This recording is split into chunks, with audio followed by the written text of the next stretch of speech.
Hello everyone, अस्सलाम वालेकुम। इस वीडियो में आप सभी को बताने वाली हूँ आप सभी अपना एडमिट कार्ड कैसे डाउनलोड करेंगे। डमी एडमिट कार्ड जारी हो गया है, आज नहीं 3-4 दिन पहले ही हुआ था। तब ये जो लिंक है यानी कि सर्वर है वो काम नहीं कर रहा था, अब सही से वर्क कर रहा है। तो आप सभी अब डाउनलोड कैसे करेंगे पूरा स्टेप बाय स्टेप मैं बताने वाली हूँ। तो चलिए वीडियो को मैं शुरू करती हूँ। उससे पहले वीडियो को जल्दी से लाइक और शेयर कर दे अपने सभी दोस्तों को कि वो भी अपना डमी एडमिट कार्ड डाउनलोड कर ले और अपना सेंटर चेक कर ले कि उनका एग्जाम कहाँ पर रहा है। तो चलिए मैं आप लोग को जल्दी से डाउनलोड करके दिखा देती हूँ।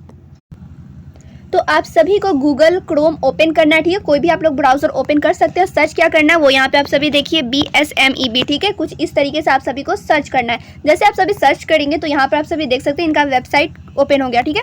तो आप लोग इस पर डायरेक्ट क्लिक करना है, थोड़ा वेट कर लेंगे आप सभी। फिर यहाँ पे आप लोग देखिए फोकानिया एंड मौलवी एग्जाम 2024 डमी रजिस्ट्रेशन कार्ड। तो आप लोग जैसे इस पर क्लिक करेंगे तो यहाँ पे एडमिट कार्ड का लिंक भी दिखाई देगा, ठीक है।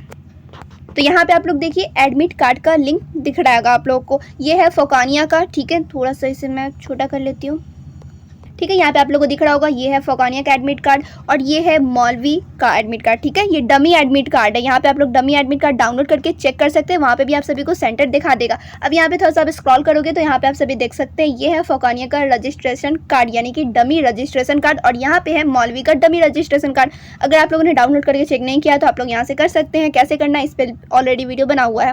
फिलहाल इस वीडियो में आप लोग को एडमिट कार्ड डाउनलोड करके चेक करना है ना। तो यहाँ पे आप सभी देखिए यहाँ से आप लोग फोकानिया का एडमिट कार्ड डाउनलोड करेंगे और यहाँ से आप सभी मौलवी का एडमिट कार्ड डाउनलोड करेंगे। तो चलिए यहाँ पे मैं फोकानिया के एडमिट कार्ड पे क्लिक करती हूँ। तो यहाँ पे डमी एडमिट कार्ड डाउनलोड करने के लिए रेफरेंस आईडी मांग रहा है। यहाँ पे आप लोग देख सकते हैं कैंडिडेट्स रेफरेंस आईडी और यहाँ पे डेट ऑफ बर्थ, ठीक है, DOB। तो यहाँ पे आप लोग रेफरेंस आईडी कहाँ से डालोगे? तो रेफरेंस आईडी जब आप लोगों ने रजिस्ट्रेशन का फॉर्म भरवाया होगा तो वहाँ पे आप लोगों को स्लिप मिला होगा तो वहाँ पे रेफरेंस आईडी लिखा रहता है, ठीक है। तो वहाँ से आप लोग रेफरेंस आईडी यहाँ पे डालेंगे। अगर आप लोग के पास रेफरेंस आईडी नहीं है तो आप लोग डाउनलोड नहीं कर सकते हैं। सारा खेल है रेफरेंस आईडी का। रेफरेंस आईडी रहेगा तो आप लोग रजिस्ट्रेशन कार्ड डाउनलोड करोगे, रेफरेंस आईडी रहेगा तभी आप लोग एडमिट कार्ड डाउनलोड करोगे। रेफरेंस आईडी नहीं है तो कुछ भी आप लोग डाउनलोड नहीं कर सकते। अगर रेफरेंस आईडी नहीं है तो आप लोग वीडियो को स्किप करो, चले जाओ, क्योंकि बिना रेफरेंस आईडी का आप लोग डाउनलोड नहीं कर सकते हैं। क्लियर? अगर आप लोग के पास रेफरेंस आईडी है तो यहाँ पे आप लोग डाल देंगे डेट ऑफ बर्थ, यहाँ पे डाल देंगे, ठीक है। यहाँ पे आप लोग देख रहे होंगे डे मंथ ईयर डालना है। उसके बाद आप लोग को पब्लिश पे क्लिक करना है। जैसे आप लोग पब्लिश पे क्लिक करोगे वहाँ पे आप लोग का डमी एडमिट कार्ड शो कर देगा और उसके बाद आप लोग वहाँ पे से डाउनलोड भी कर लेंगे। क्लियर? और वहाँ पे आप लोग अपना चेक कर लेंगे हर एक चीज़।